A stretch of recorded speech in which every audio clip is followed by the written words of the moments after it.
Hello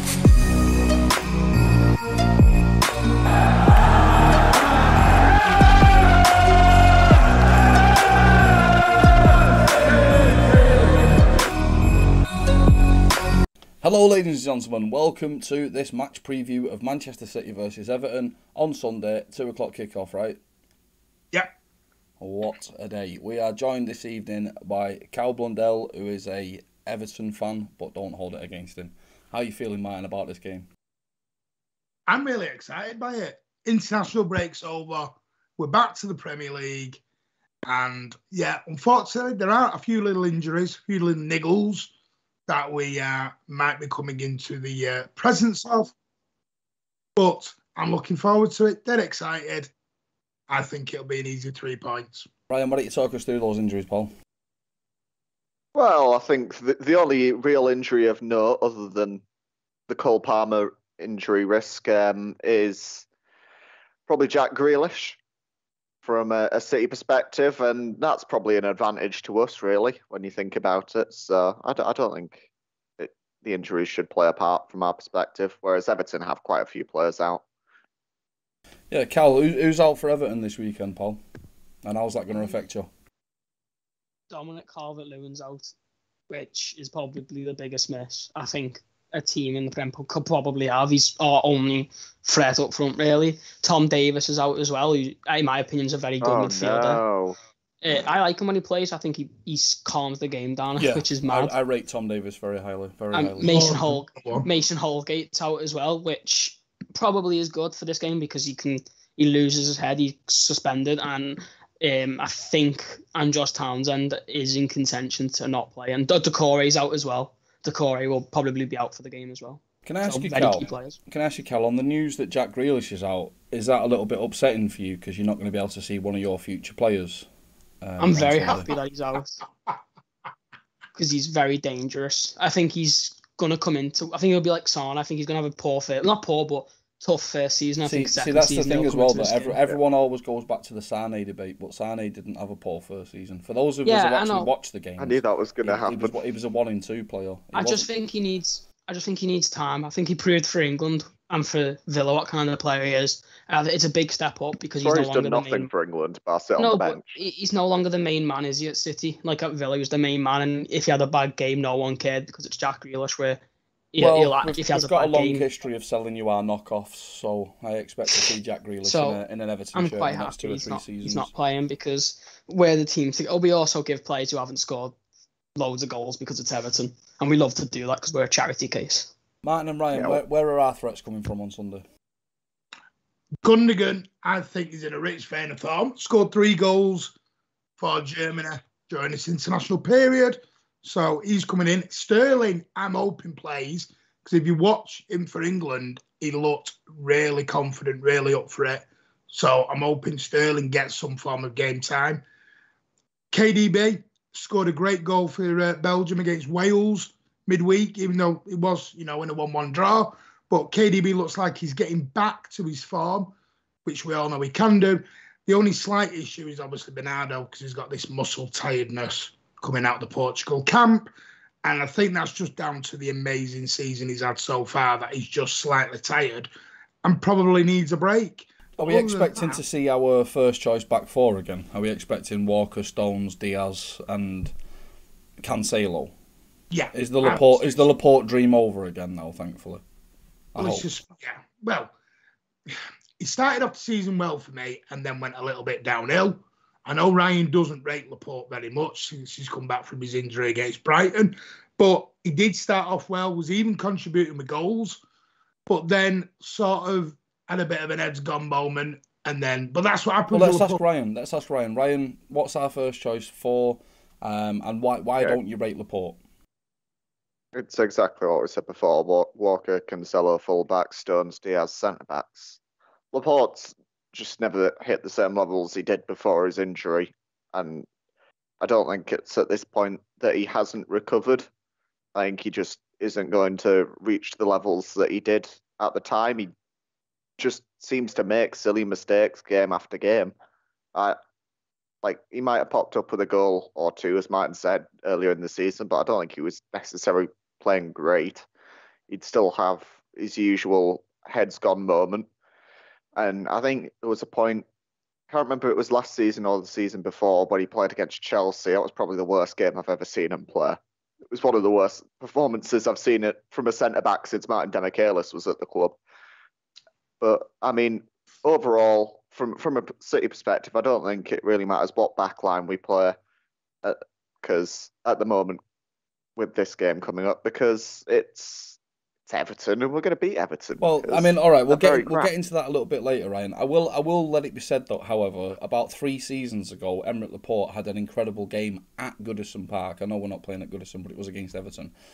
He was playing at left back, if you remember. He was wonderful, and I think that was in our Centurion season. Cal, did he score as well that game? Yes, yes, he did actually. Yeah, Cal, how are you going to exploit our back line? Well, obviously we know that Man City can get caught on the break because they play that kind of football. I think any team in the world that plays that kind of football. Manchester City then can get caught playing that type of football, that high line that I think every attacking team in world football plays. We can exploit Joao Cancelo's defensive weakness through Damari Gray and if he plays Andros Townsend, and with the pace and the power that Richarlison possesses, he can cause Ruben Diaz, and whether it's John Stones or whoever plays in that other centre back position. Richarlison in the air can cause any threat because he's incredible in the air. And I think that fullbacks, can cause a problem as well. Digne, his crossing ability is incredible. And I think if you can find Richarlison or even Townsend, because Townsend's in a good run of form and so is Gray, we can cause you some problems. Well, we know that Martin's a big fan of Luca Digne, but what about Everton defensively? How are you going to deal with us? How are you going to deal with the high press and when we just keep you in your own area? I think the problem is we... I don't think we'll handle it very well. We played against Wolves on, it wasn't the last game, but the one before that, for Tottenham, and we played Wolves, and Wolves basically did the same. They played high intensity possession, passing, kept it, neat, tidy, and we just couldn't get the ball off them, and we just capitulated and made very silly mistakes, errors, didn't get out of our own half, weren't confident, and Wolves went and scored 2 goals. And if Wolves are doing that, City can put 4 or 5 past us on a bad day, never mind a good day. So I think we won't deal with the threat well. Do you think the goalkeepers are going to have a say in this game?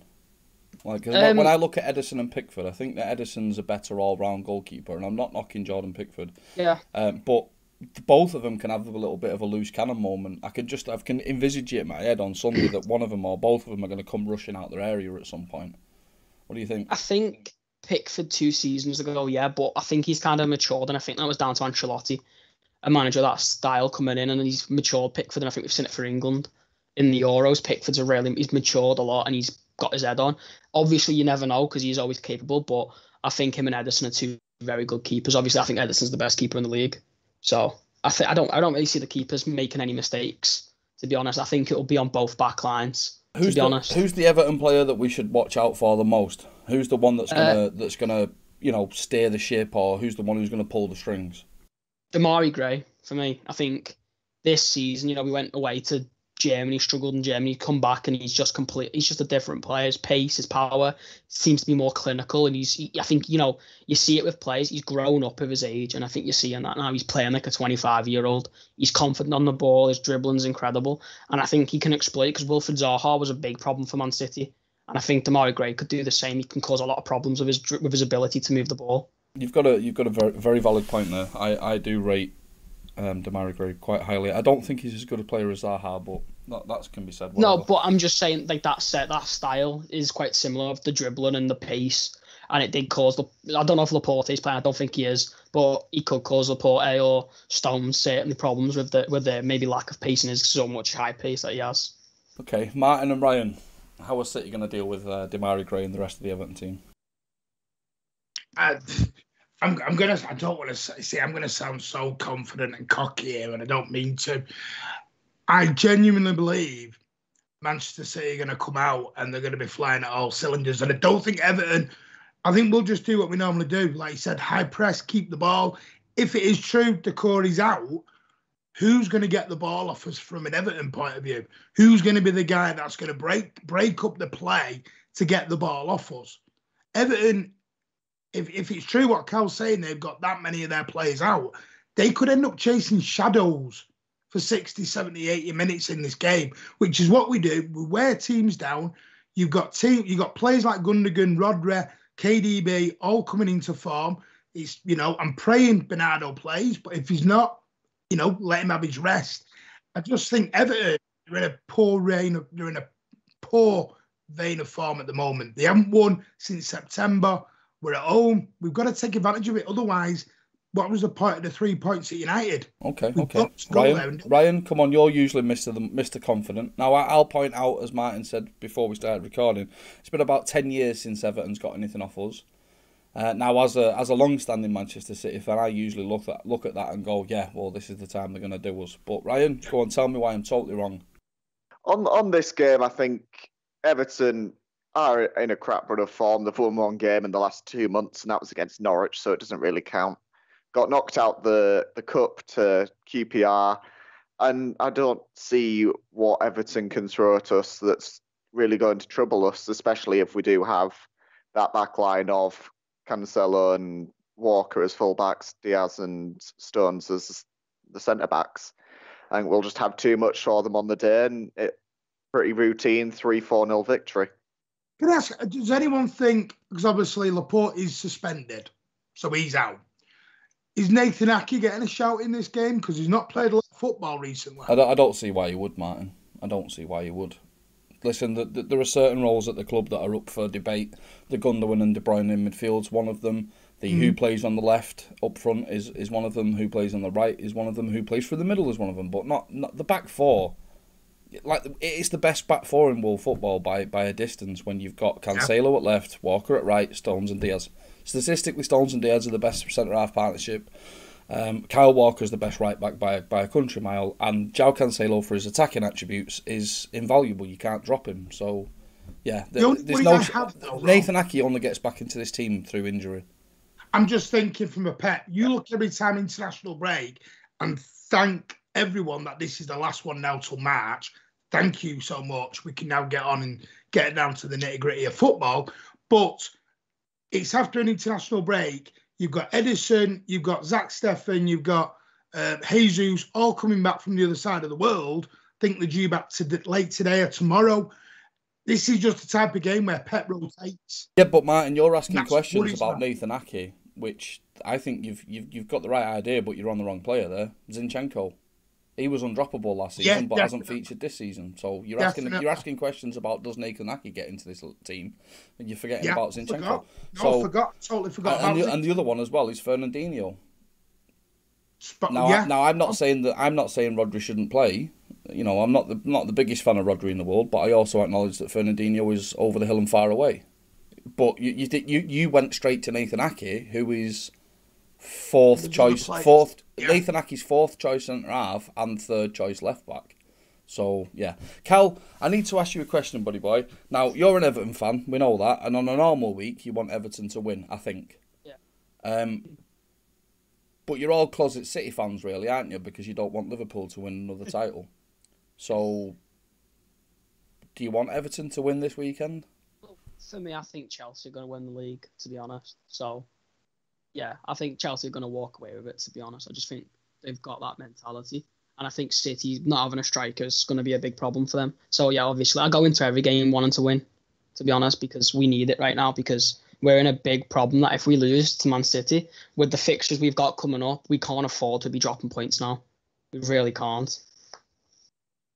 What's Rafa been like as a manager? Because as we've shown on other shows that we have, him and Steve Bruce had pretty much interchangeable records while at Newcastle. Now, I told you that Rafa's the kind of manager you want, if you remember a conversation we had about 2 months ago. I still stick by that statement, but I think you've got to be more patient. You've got to spend more money. And I think the worst thing that Everton could do, especially after all of these other insignificant teams have done it already, and the sack race has already had, 4 victims so far this season. So tell me your feelings about Rafa.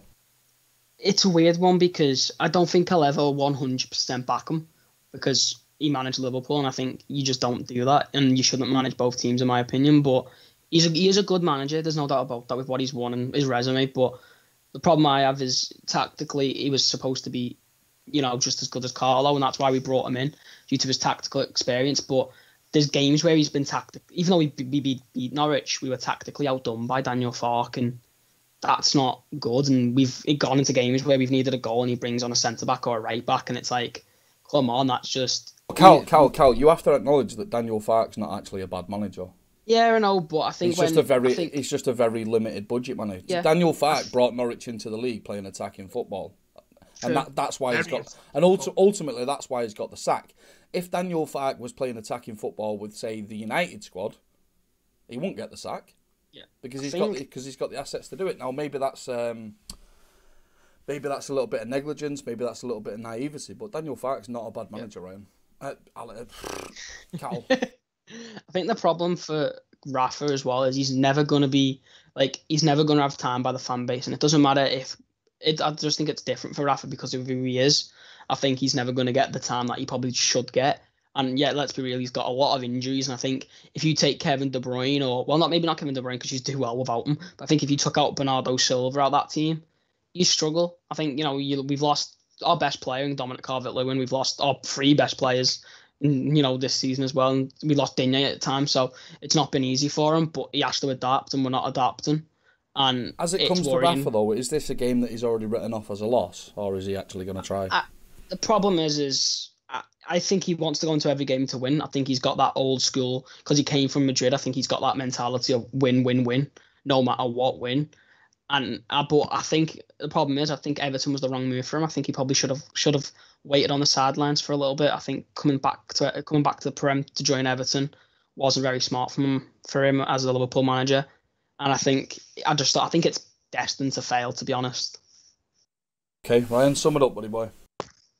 I mean, Everton couldn't even beat Man United, so they're not going to beat us at the end of the day. Should have done. They should have won, though, Ryan, be fair. Exactly. Won. The point is, they couldn't even beat Manchester United. It's going to be a great game. I've no doubt about it. I think it's going to be a bit weird playing on a Sunday afternoon. We're back live on the TV. Looks like the Saturday games are over for a little bit. But yeah, I'm looking forward to it. We'll end the weekend on a high, hopefully. Fair enough, and we'll see you all on the 20 post-match. So thanks for watching. See you in the next one. Bye for now.